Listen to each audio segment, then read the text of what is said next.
Thank you very much, Ken. I appreciate it. I'd like to certainly congratulate the families of our previous inductees and certainly Sarah Powers. As I was doing the math, we won a lot of volleyball matches, but we never beat Western Michigan when Sarah and Paige were on the floor, so congratulations.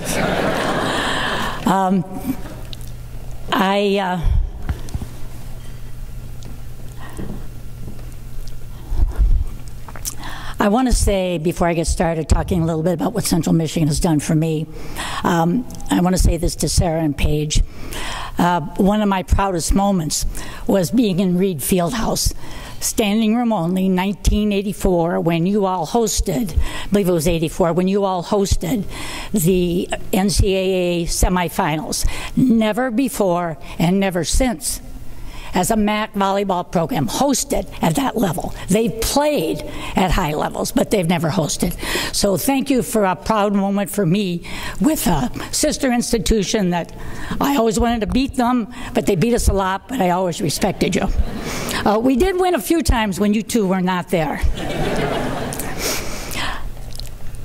I want to thank Fran Koenig, who hired me at Central Michigan University back in 1972 as a 25-year-old kid out of Whitewater, Wisconsin, where I coached at the Division III level. Fran took a chance on me in the AIAW days, way before Title IX, really was the first year Title IX was passed in '72, was the year I went to Central. So there's a lot of corollaries on that. Fran was a leader in AIAW and made sure we hosted national finals in basketball in the late 70s and the national finals in gymnastics, all AIAW, because Fran thought the MAC should be a part of the national picture, as did many of our institutions at that time. So Fran was a great mentor and role model. Let me be a head coach when I didn't know very much but thought I did. Let me officiate, and when I say let me, she was the women's athletic director then. We had separate men's and women's athletic departments back in those days. So Fran had to support allowing me to be a coach, go off and be a basketball official, travel all over the country refereeing, and still never miss a meeting, never miss a minute of anything at Central, because that was the deal. You could do a lot of things, but you had to get your work done. So I learned from an early age with Fran as my mentor, and words of my mom, who said, you can do anything you want, don't get in trouble, do it well, and remember who helped you get to where you are today. So I want to thank Fran. Dave Keilitz hired me at Central Michigan out of coaching to be at the time, I think my title was Associate Athletic Director in 1989 when Fran Koenig retired. And I didn't think I'd get the job because I had no administrative experience. I was a coach.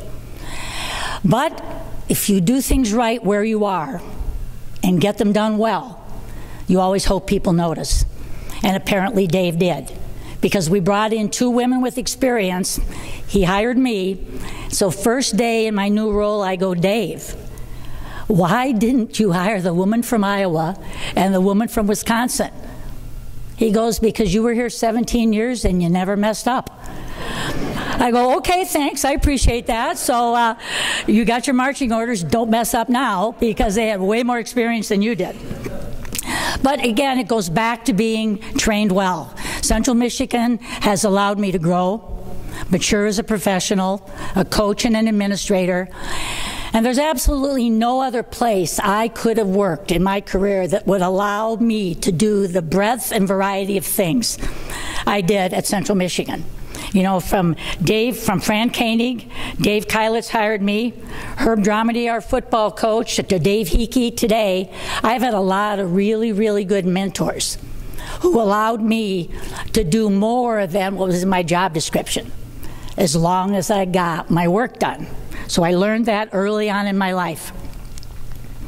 Each position I've had has made me better at the position I'm currently in.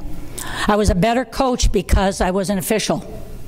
I really think every coach should have to be an official, before they coached, but because they could see it different. I got one red card in volleyball, coaching against Kathy DeBoer at Kentucky, and she screamed the whole game. Red card means sit down and be quiet. I said one thing, red card. Last time I ever said anything to irritate an official, because I was one. I was a better administrator because I was a coach at heart. I always viewed myself as a coach's coach. And it allowed me to see things through their eyes even years after I got out of coaching. Negotiate, have a little patience, and listen. Learned that early on, tried to hold on to those views my entire life, and it really helped me succeed. The 128 women, I counted them all up, the 128 women I coached in volleyball at Central Michigan were all like daughters to me. I probably still hear from a good 50 or 55 of them every year, weddings, births of their children, Christmas, holidays, special occasions, and now with Facebook and all our other crazy maniacal things we do, we can keep track of a lot of people for good things and bad things. I'd like to thank my family, friends, and loved ones who are here today. Because that really is who makes us what we are. My peers, Dave Hickey, Christy Fries, who now is in my position, and she's a coach, so she's going to get it right. She knows how to do it. Certainly Kevin Love, who's our faculty rep, Dr. Ross and Elizabeth Ross, I was so glad you got to be here. They have been great for our institution and very, very great for athletics. My brothers here, Bill and his wife Wanda. I want to thank Kathy, who has supported me in everything I've done for a whole lot of years. Her brothers, Bill and Joe. To be nominated by the Mid-American Conference, where I've spent 2/3 of my life, is the greatest honor among a lot of recognition I've had. Because this is where I lived, this is where I grew up, it's where I matured, and the conference itself and the people in it, John Steinbrecher, everything you've done for us and your tremendous staff. I don't know how much you get out of so few people, but you do it very well. I want to thank everyone here who supported me. Judy Devine, who flew in from Colorado. I'm not going to mention everybody, but she got in at 4 and she's leaving at 8 tomorrow morning. Kent stayed at SWA for a very, very long time and a really close personal friend. And Peggy Pruitt, who came up from Florida on a pretty short turnaround. There are many others. I'm not going to name them all because I will forget some and then I'll be in trouble, and I don't like to be in trouble. Thank you for helping me celebrate this very, very special moment in my life. It ranks up there, if not number one, certainly tied for number one in my entire career. And I have all of you, many, many of you in this room to thank for that. I appreciate it. Thank you very much, John.